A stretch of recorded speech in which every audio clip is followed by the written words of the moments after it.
What happened inside the Hacienda skilled nursing facility in Phoenix? A woman who has been in a vegetative state at the facility for at least 14 years after a near-drowning incident, giving birth to a baby Saturday. But nobody knows who did this to her. When you first heard about what happened, what went through your mind?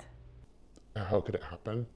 And just anger and sadness, sick to my stomach. This woman, familiar with what happened, has asked us to conceal her identity and voice. She says employees could not believe what was unfolding inside the victim's room. And the staff were aware that she was pregnant until she was pretty much giving birth.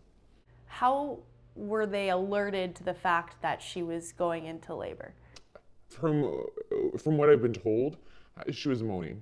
And they didn't know what was wrong with her. There was a nurse that was there, and from what I heard, she's the one that delivered the baby. What do we know about the baby? From what I know, the baby is alive, the baby is healthy. Adult Protective Services tells us after hearing the allegations, they immediately dispatched a team to conduct health and safety checks on all members living in the facility. And the Arizona Department of Health says they are actively working with local law enforcement in their criminal investigation.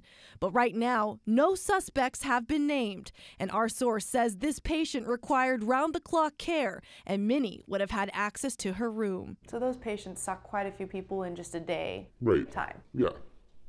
So there could be a lot of possibilities as to who did this. Right. She also says the facility has changed protocol this week.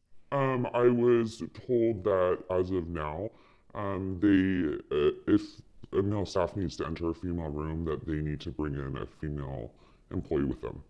And as far as you're aware, that is a new policy. Yes. So many questions as to how something like this could have happened. But our source says this woman was raped in the most vulnerable state. So she had no way to defend herself in this sort of situation? None whatsoever. And not even able to communicate the fact that she was pregnant.